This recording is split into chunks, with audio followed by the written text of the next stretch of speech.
Bienvenue de nouveau sur ce parvis où les conversations vont bon train depuis hier et on va continuer en parlant densité maintenant. Si on cessait de voir la densité comme une menace, ça peut être intéressant. On va en parler. C'est souvent impopulaire, hein, c'est perçu comme une contrainte, la densification. Et pourtant, c'est un levier essentiel pour atteindre l'objectif du zéro artificialisation nette, le fameux ZAN, pour également préserver les espaces naturels et répondre à la crise du logement. Il y avait d'ailleurs ce matin une séquence sur cette crise du logement ici au Parvis. Alors, à condition d'être pensée au cas par cas et en concertation avec les habitants, elle peut donc, cette densité, aussi devenir un véritable levier de qualité pour les projets urbains et immobiliers.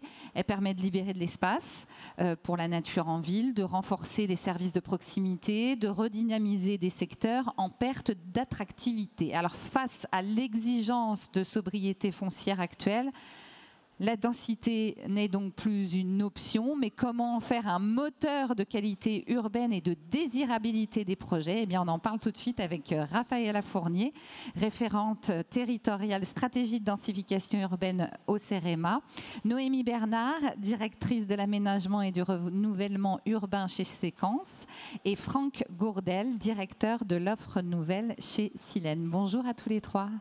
Bonjour.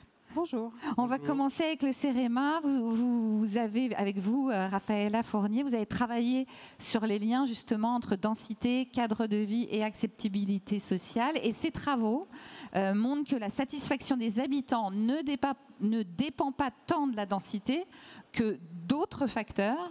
Alors lesquels ? Oui, merci. En effet, on a fait plusieurs études avec différentes communes en Île-de-France, aussi bien des communes rurales, périurbaines qu'urbaines, où on a regardé comment étaient acceptés par les habitants plusieurs projets de densification. Et en effet, un des constats, donc, après enquête auprès d'habitants et en fonction d'une analyse spatiale de ces opérations, on voit que l'acceptabilité et la satisfaction des habitants n'est pas corrélée à la densité mesurée des territoires. Donc c'est quand même ça vient déconstruire beaucoup d'a priori. Et c'est vrai que c'est des études qu'on avait faites par rapport à beaucoup de réticence de la part des élus, en fait, de se lancer dans des nouveaux projets d'aménagement, des nouveaux projets de construction liés aux réticences et aux craintes d'avoir des recours et des plaintes des citoyens. Et donc ce qui fait en tout cas la satisfaction et l'acceptabilité, et ce qui est recherché avant tout par les citoyens, alors vous allez me dire c'est peut-être contraire à la densification, mais c'est la proximité des espaces verts et de la nature. Donc ça, c'est un des premiers critères d'acceptabilité, c'est-à-dire que quand il y a densification et construction, en tout cas, on s'aperçoit que c'est accepté quand il y a une création d'espaces verts ou d'espaces de nature en plus de la construction. Et c'est le premier critère qui est avant l'offre en services et commerces et, par exemple, la desserte en transport en commun. Donc cette offre de nature, elle vient en premier et quels que soient les territoires. C'est-à-dire que c'est le premier critère recherché en termes de qualité du cadre de vie, qu'on habite en milieu urbain dense, périurbain ou rural. Et c'est vrai que la densité n'est pas contraire, en tout cas, aux espaces verts et naturels. On s'aperçoit qu'il y a des villes très denses avec des espaces publics et des espaces verts importants. Et on voit aussi que dans l'analyse des territoires qu'on a fait, finalement, les milieux urbains denses, par exemple, vont ouvrir une diversité d'espaces verts par des squares, des parcs, de l'agriculture urbaine, des jardins partagés aussi qui se développent et qui offrent des espaces de nature, peut-être parfois plus importants, par exemple, qu'en milieu périurbain. Et par contre, en milieu rural, c'est vrai qu'il y a la proximité souvent de forêts, de milieux humides, de berges de cours d'eau, enfin, qui sont aussi des espaces naturels importants. Donc, Voilà, ce qui est important, ce qu'il faut retenir, c'est que voilà, cette acceptabilité, elle n'est pas corrélée à la densité bâtie. Donc ça, c'est intéressant. Et puis que densité, en fait, on peut être très dense, mais offrir des espaces non bâtis importants. Et ce qu'il faut, c'est dans les espaces non bâtis, une part importante donnée au végétal. Alors c'est important en termes de qualité du cadre de vie, parce que ça permet aussi d'embellir les villes, d'offrir aussi des espaces récréatifs, de rencontres, de détente, mais aussi ça apporte des services écosystémiques au métabolisme urbain. Donc voilà, il y a vraiment toutes ces fonctionnalités qui sont intéressantes.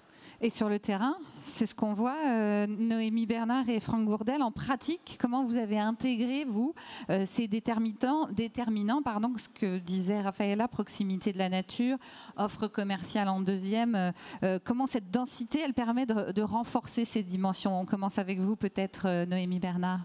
Alors justement, pour rebondir sur ce que disait Raphaëlla, c'est absolument pas antinomique de densifier et d'offrir davantage d'espaces extérieurs, de nature et notamment d'usage à développer dans ces espaces extérieurs. On vient de livrer récemment une opération à Gennevilliers où on a augmenté la densité de 50%. Et pour autant, on a diminué les surfaces imperméabilisées. On est passé de 38% à 20% d'espaces imperméabilisés. Donc on voit bien que c'est absolument pas antinomique et qu'on peut tout à fait concilier les deux. Pour aller un peu plus loin aussi sur la question des commerces, on se rend compte que c'est des sujets qui reviennent très régulièrement dans les réunions publiques, dans les séances de concertation qu'on mène. Et c'est ce qui souligne l'importance pour nous d'aller écouter justement les attentes de la population et en même temps de trouver le juste milieu.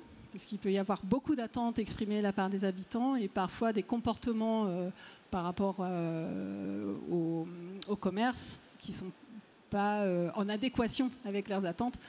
Et je pensais bien évidemment à toutes les commandes en ligne qui ne vont pas aller dans le sens de l'animation de ces commerces, de ces surfaces en rez-de-chaussée que nous, on peut éventuellement prévoir dans nos opérations, mais dont la pérennité et la qualité d'usage est conditionnée par le comportement d'achat des habitants. Des habitants. Et pour vous, Franck Gourdel ? L'enjeu, effectivement, quand on développe un projet où on va apporter davantage de densité, c'est la perception de la densité par les habitants et leur capacité d'acceptation. Donc on va s'appuyer sur les éléments qui ont été cités, comme on utilise le paysage pour peut-être faire passer la densité, donc améliorer l'environnement des habitants, du quartier, en utilisant toujours le paysage pour limiter les vis-à-vis par exemple. Et l'autre aspect, c'est comment cette perception de la densité peut être aussi un frein pour les décideurs. Et là, on va travailler sur d'autres sujets pour leur démontrer que la densité permet peut-être de loger plus de jeunes, des salariés, développer des services sur la commune, permettre aussi de maintenir une population active sur la commune et emporter l'adhésion de tout le monde pour pouvoir faire les projets. Est-ce que, au-delà de ce côté nature et commercial, il y a d'autres actions que vous menez l'un ou l'autre dans le cadre de vos projets pour que justement la densité contribue à la qualité de cadre de vie ? Alors, chez Séquence, on a travaillé beaucoup la question des espaces de transition et des espaces extérieurs. On a développé un concept notamment de hall qui travaille une grande qualité de matériaux de ces espaces de transition qui sont à la fois les lieux d'échange entre habitants de nos logements, mais également l'espace qui est vu depuis l'extérieur, depuis l'espace public, depuis la rue. On voit l'intérieur de ces halls et ça donne tout de suite une image plus qualitative de l'habitat. Ça contribue, à mon sens, au cadre de vie. Et quand on reçoit des visiteurs chez soi, ils passent par ces halls, par ces espaces de transition. Donc, de travailler la qualité et la pérennité en pensant à toutes les questions en tant que bailleur de gestion de ces halls, ce qui n'est pas anodin. Donc quand j'entends qualité de matériaux, c'est aussi la qualité de gestion qu'on peut offrir à nos équipes. Monsieur Gourdel ? Pour nous, l'élément important au niveau de la densité sera d'offrir de l'intimité coûte que coûte à tous les logements. Donc des espaces privatifs extérieurs, mais où on arrive à conserver une intimité, une qualité acoustique et surtout pas de vis-à-vis. Donc tous les projets vont suivre ces lignes directrices pour pouvoir derrière développer des logements qui soient confortables pour les habitants. Est-ce que vous pouvez justement nous expliquer un peu ce qui s'est passé dans la résidence Plaisance à Saint-Nazaire ? Oui, donc c'était au départ une résidence assez ancienne qui a été construite dans les années 60. Et on le voit, on a une trame de bâtiment nord-sud assez long.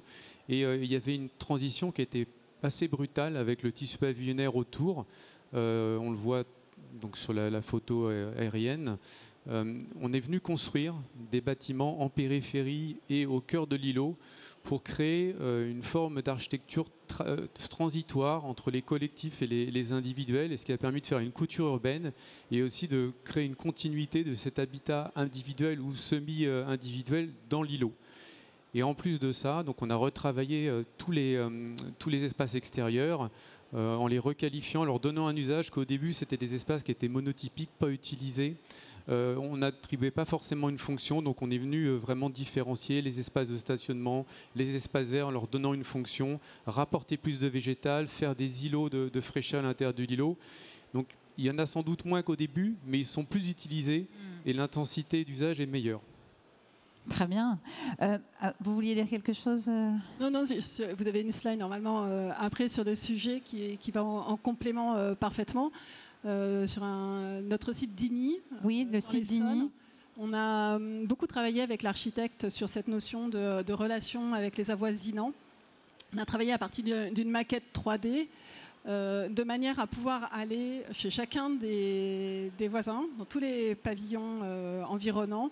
On est allé dans leur jardin ou dans leur salon pour leur montrer la vue qu'ils auraient demain, une fois l'opération construite. Ah, d'accord. Vous voyez, donc déjà, il y avait les principes d'implantation sur le traitement des lisières que vous voyez sur la gauche, là, sur cette présentation.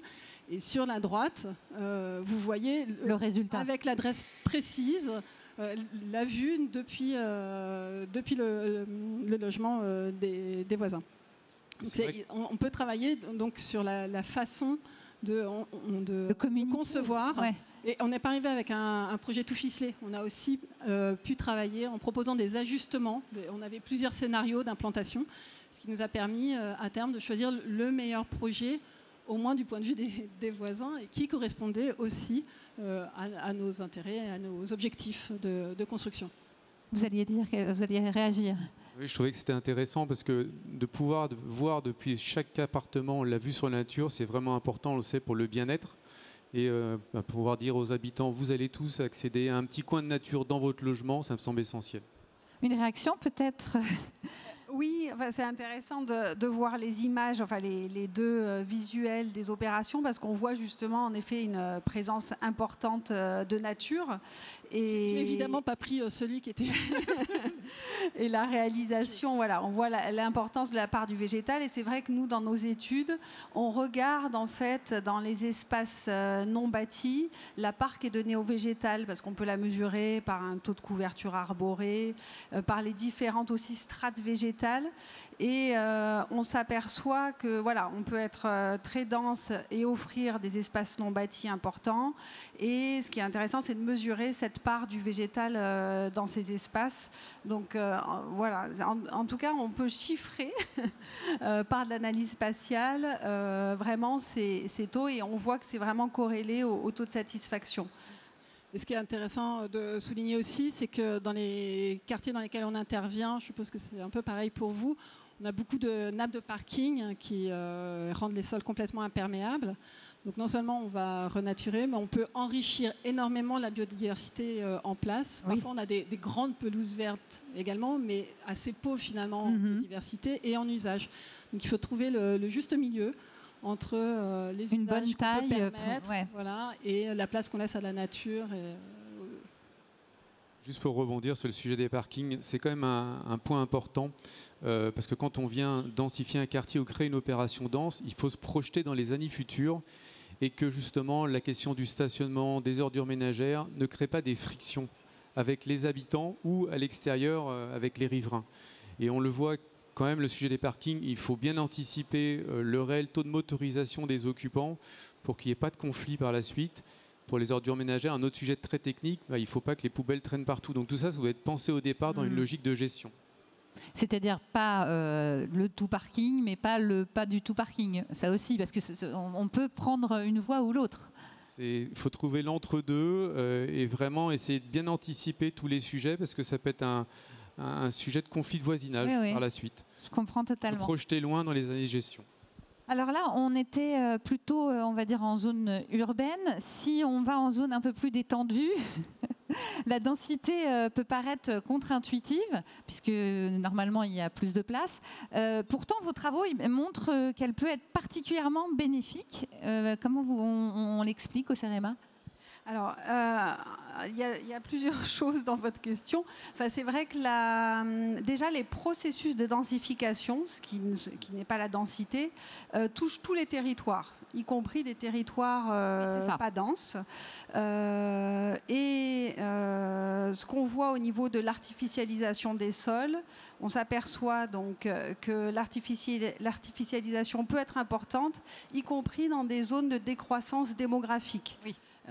Et c'est pour ça, voilà, on est quand même, par rapport à d'autres pays européens, pas très bon en France, d'où la mise en œuvre du zéro artificialisation nette, parce qu'on s'apercevait que l'artificialisation n'était pas corrélée, n'était pas liée, en tout cas, à la croissance démographique ou la croissance économique. Ça, c'est la première chose. Ensuite, on peut avoir sur des territoires peu denses des espaces très denses comme les centres-bourgs, où on voit par exemple que les centres-bourgs, ils ont des densités équivalentes à un centre-ville. Donc ça, il y a des espaces denses, y compris dans des territoires moins denses. Mais comme il y a plus d'espaces agricoles et naturels sur les zones détendues, il y a eu une tendance, notamment par le modèle pavillonnaire, à l'étalement urbain depuis plusieurs décennies. Et c'est ça qui est problématique. Alors qu'il y a la possibilité, en effet, de densifier des espaces déjà urbanisés comme les centres-bourgs, ce qui permet en plus de réintroduire une nouvelle offre d'habitat, de lutter par exemple contre l'habitat insalubre, de diversifier les typologies de logement avec une adaptation par exemple à un public âgé ou à un public familial. Donc l'idée, c'est vraiment de réinvestir dans l'existant et de densifier ce qui est déjà bâti. Et donc c'est plutôt d'intensifier les usages. On le voit aussi au travers par exemple de l'intensification sur des friches, au travers des programmes comme Action Cœur de Ville ou Petite Ville de demain. Ça a été justement de renverser la logique des territoires en décroissance a priori peu attractifs et de pouvoir réinvestir centre-bourg, centre-ville, et notamment aussi en intention par des nouveaux équipements, par un renforcement de l'attractivité commerciale. Donc c'est vrai que l'idée, c'est de réinvestir les centres et être moins sur les périphéries. Ça fait un peu contraire à des logiques d'aménagement qu'on avait ces 20-30 dernières années. Oui, c'est ça. C'est pour ça que je vous écoute un peu à la fois surprise, mais dans le bon sens. Parce que ça veut dire qu'on va réinvestir justement ces endroits que parfois on voit un peu déserts ou désertés. Oui, les investissements publics, même s'ils ont tendance à diminuer, dans tous les programmes nationaux nouveaux, c'est vraiment de pouvoir revitaliser ces espaces-là, avec aussi des intérêts au niveau fiscal pour les investisseurs. Enfin, voilà, c'est aussi de pouvoir réorienter en tout cas les aides sur la réhabilitation, le réemploi de l'existant. Donc on commence petit à petit à pouvoir revitaliser ces espaces-là.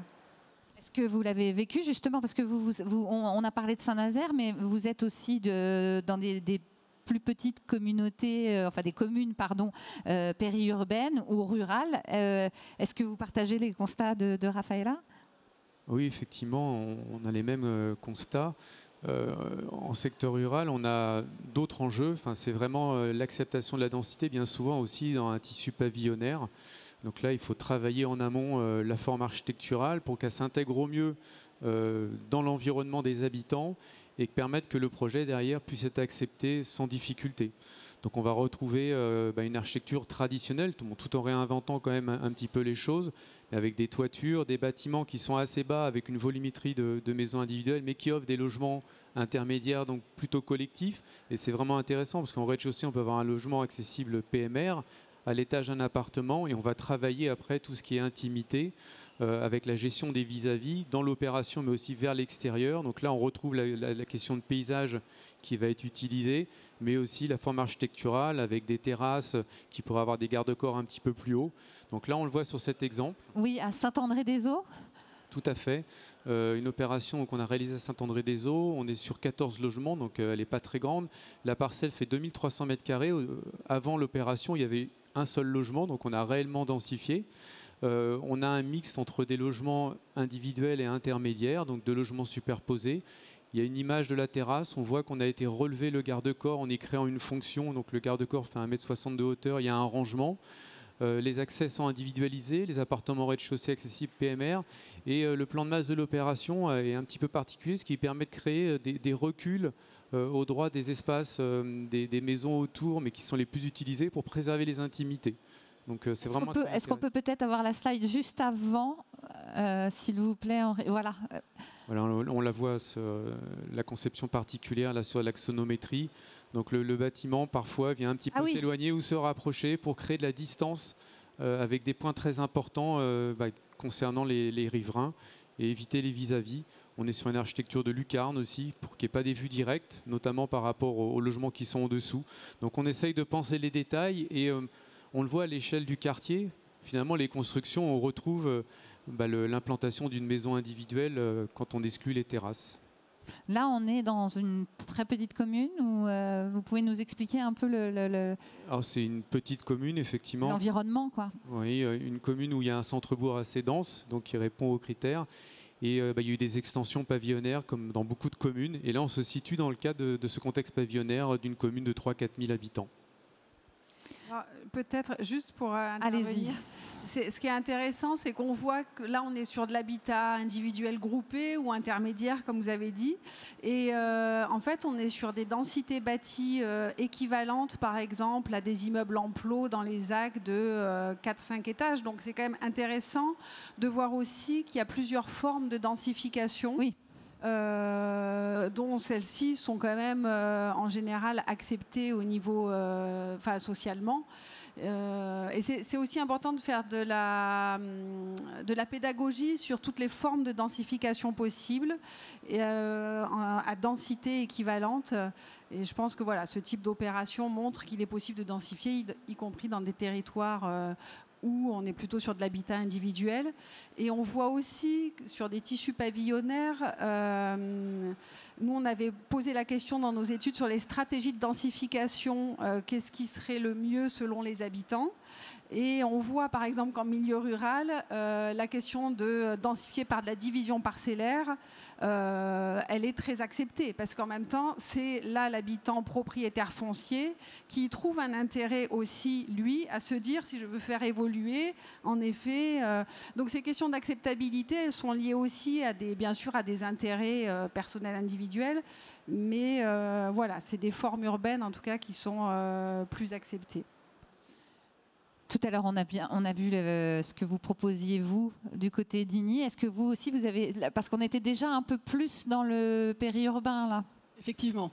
Alors, on a d'autres sites qui sont en secteur beaucoup plus dense. On vient de signer une promesse de vente là, sur un terrain qui fait plusieurs hectares, et qui, pour le coup, est en plein centre-ville de Corbeil-Essonnes. Donc, là, voilà, plus centre urbain. Un secteur très urbain, déjà. C'est une friche industrielle, donc polluée.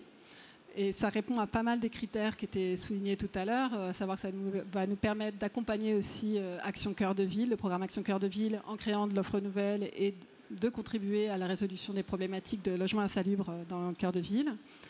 Et je voulais souligner aussi ce qui est remonté dans le cadre des concertations. Il y a eu énormément de concertations menées par la ville et avec nous également, où finalement la question du nombre de logements est venue parmi les discussions, mais c'était pas celui-là qui a été le plus souligné par les habitants.